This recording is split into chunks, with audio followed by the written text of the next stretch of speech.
यो फल झट्ट हेर्दा सुन्तला जस्तो दुरुस्त देखिने फल, यसको नाम हो काठे। यो काठे चाहिँ विशेष गरी चुक बनाउनको लागि प्रयोग गरिन्छ। यो अन्य खानको लागि, अन्य प्रयोजनको लागि नभई यो विशेष गरी चुकको लागि बनाइन्छ।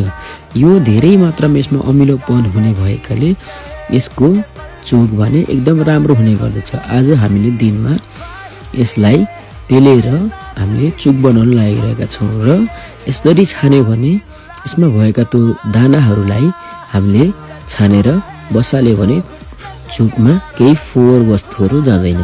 त्यसैले आज हामीले यसलाई बसालेर ठुला ठुला मोडा जोडेर यसलाई भल्काएर बेला बेलामा उम्लिन नदिएर चलाएर यसलाई लगभग 7 घण्टादेखि 7.5-8 घण्टाको बिचमा आज हामीले चुक रेडी गरेका छौँ।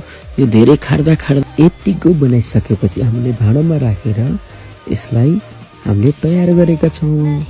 यो हाम्रो धेरै मेहनत पश्चात यतिको बनाएर हामीले आज चुक रेडी गर्यौँ। हस्त धन्यवाद।